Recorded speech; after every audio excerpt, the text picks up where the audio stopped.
क्या हुआ बिट्टू, तुम काफी देर से खांस रहे हो, तुम्हारी तबीयत तो ठीक है ना? हाँ माँ, मैं ठीक हूँ। क्या हुआ बेटा, काफी उदास भी लग रहे हो, तुम्हारी तबीयत तो ठीक है, क्या हुआ बताओ मुझे। माँ, मैं जानता हूँ कि आपके पास अच्छा खाना बनाने के लिए पैसे नहीं है, लेकिन रोज रोज ये सूखे चावल के साथ लाल मिर्च और नमक खा खा कर मेरा गला छिल गया है। आपको पता है, कल तो मेरे सीने में भी बहुत जलन हो रही थी। माँ, हमें कब तक ये चावल और मिर्च खाना होगा? क्या हम कभी भी अच्छा खाना नहीं खा पाएंगे? दोनों बच्चों की बात सुन उर्मिला की आंखों से आंसू गिरने लगते हैं, जिसे देख उर्मिला की सास शिल्पा, अरे मेरे प्यारे बच्चों, ये सब खाने से हम ताकतवर बनते हैं, बड़े बड़े महान और ताकतवर लोग भी यही खाते थे। दादी माँ, आप सच कह रही हो? इसका मतलब अगर हम ये रोज खाएंगे तो हम भी ताकतवर बनेंगे। माँ, अब से आप हमें यही रोज देना। इतना कहकर दोनों बच्चे पानी का घूंट पी पीकर और मिर्ची वाले चावलों को खाने लगते हैं, जिसे देख किसी को भी गले से निवाला नहीं उतरता और उनकी आंखों से आंसू नहीं रुकते। भगवान, ऐसी जिंदगी देने से अच्छा है कि तू हमें अपने पास बुला ले। हम तो ऐसी जिंदगी से परेशान हो चुके हैं, अपने बच्चों को मैं ढंग का खाना भी नहीं खिला पा रही हूँ। उर्मिला का पति राजीव एक फैक्ट्री में जूते सिलने का काम करता था, जिसके उसे सिर्फ दिन में 50 रुपए ही मिलते थे और उन 50 में से उसे हर दिन अपने परिवार का पेट भरना पड़ता था। इतनी महंगाई के जमाने में इतना कम पैसे से वो लोग सिर्फ आए दिन सूखे चावल या ज्यादा से ज्यादा दाल रोटी ही खा पाते थे। बिट्टू, आज हम लोग ना खेलने के लिए वो बड़ा वाला मैदान है ना, वहाँ चलते हैं। मैंने सुना है वहाँ पर आज झूले भी लग गए हैं बच्चों के लिए। सुना तो मैंने भी है, चलो हम वहाँ चलते हैं। दोनों बहन भाई जैसे ही खेलने के लिए मैदान जाते हैं तो देखते हैं कि मैदान के बाहर कई सारे खाने पीने के ठेले लगे हुए हैं, जिसमें से एक वेज बिरयानी वाला भी होता है। उस वेज बिरयानी की खुशबू सूंघ दोनों बच्चों की भूख बढ़ जाती है और उनके मुंह से पानी टपकने लगता है। दोनों बहन भाई उस वेज बिरयानी के ठेले पर जाते हैं।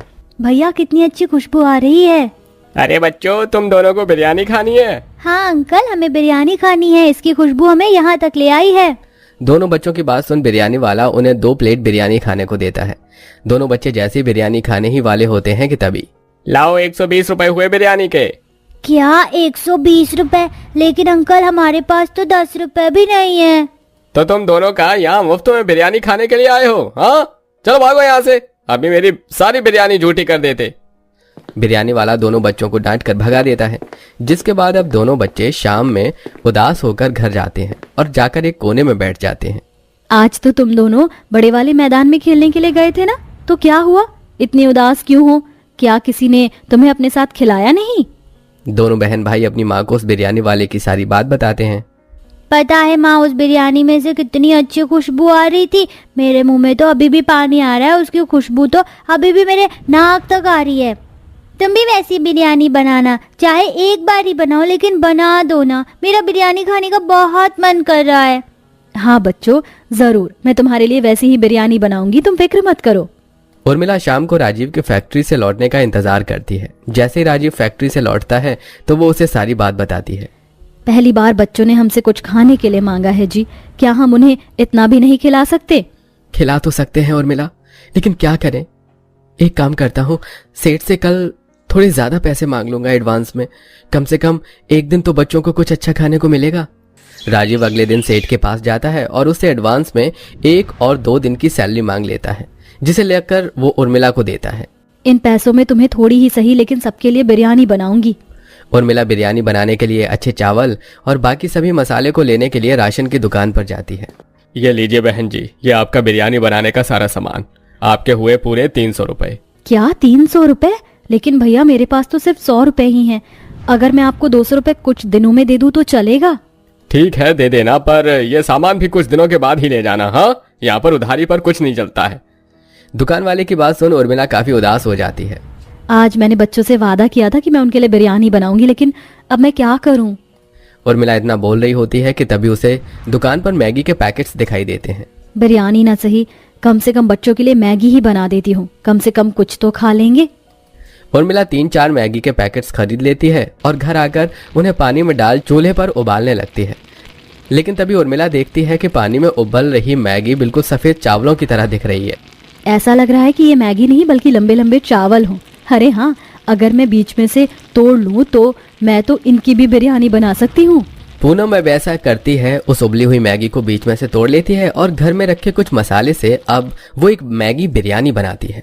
अरे बहू, ये कैसी बिरयानी बनाई है तूने? दिखने में तो काफी अलग अलग लग रही है। ये बिरयानी है ना? हाँ जी, ये तो बिरयानी, लेकिन कोई ऐसी वैसी बिरयानी नहीं, बल्कि ये मैगी बिरयानी है। मैगी बिरयानी? लेकिन माँ, हमने तो आपको वो वाली बिरयानी बनाने के लिए कहा था, तो आपने ये मैगी की बिरयानी क्यों बनाई? बच्चों, एक बार खाकर तो देखो, तुम्हें ये काफी पसंद आएगा। उर्मिला के कहने पर सभी लोग जैसे ही मैगी बिरयानी खाने वाले होते हैं कि तभी अचानक उनके घर पर कुछ अघोरी बाबा आते हैं। सभी लोग काफी हैरान हो जाते हैं। अघोरी बाबा, आप यहाँ हमारे घर पर? हाँ बेटिया, हम यहीं पास में जा रहे थे। रास्ते में बहुत जोरों की भूख लगी तो सोचा तुम्हारे घर से कुछ खा लें। अगर कुछ खाने के लिए है तो तुम मुझे दे दो खाने को। घर में तो बस यही थोड़ी सी मैगी बिरयानी ही रखी है।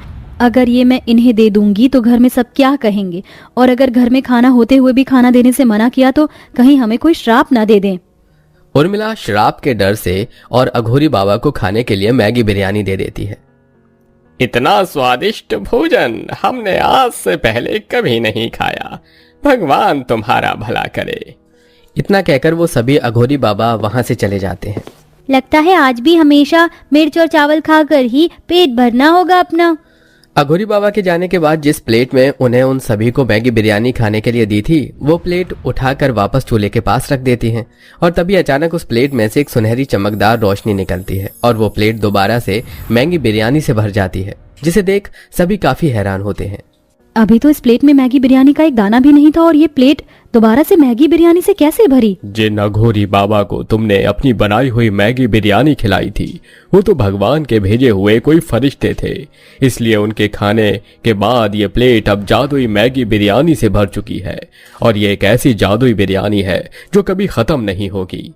उस जादुई मैगी बिरयानी के अंदर से आई हुई आवाज सुनकर उर्मिला और बाकी सभी लोग काफी ज्यादा खुश होते हैं। इसका मतलब अब ये जादुई मैगी बिरयानी कभी खत्म नहीं होगी और हम लोग अब पेट भरकर अच्छा खाना खा सकेंगे। अब सभी लोग अपनी अपनी प्लेट लेकर आते हैं और जी भरकर मैगी बिरयानी खाने लगते हैं।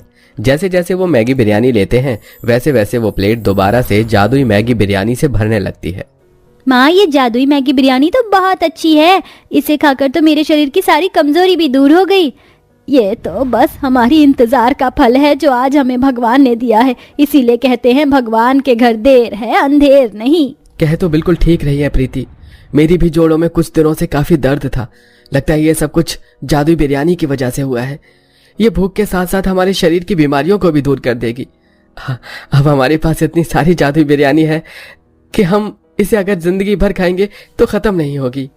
इसलिए मैं सोच रही हूँ कि अब हम एक जादुई बिरयानी को बेचेंगे। इस जादुई बिरयानी की कीमत हम सिर्फ 5 रुपए प्लेट रखेंगे, जिससे गरीब लोग पेट भरकर जादुई बिरयानी खाएंगे। और अगर किसी को कोई शरीर से जुड़ी परेशानी है तो वो भी अब हमेशा हमेशा के लिए दूर हो जाएगी। उर्मिला, राजीव दोनों अब उसे जादुई मैगी बिरयानी को बेचते हैं। अरे भाई साहब, ऐसा क्या है आखिरकार जादुई महंगी बिरयानी में जो आप लोग इसे बेच रहे हैं? मैंने इससे पहले तो कभी भी ऐसी जादुई मैगी बिरयानी बनाने के बारे में नहीं सुना।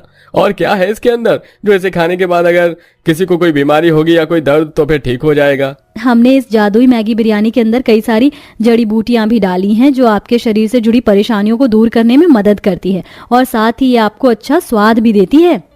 जादुई मैगी बिरयानी खाने की वजह से ज्यादा लोगों के शरीर से जुड़ी बीमारियां ठीक हो रही थीं, जिसके चलते अब उर्मिला के परिवार वालों की आर्थिक स्थिति भी ठीक हो रही थी और वो जादुई बिरयानी की मदद से लोगों की मदद भी कर रहे थे। तो दोस्तों, क्या आप कभी मैगी बिरयानी का कॉम्बिनेशन टेस्ट करना चाहेंगे? कमेंट करके जरूर बताइएगा।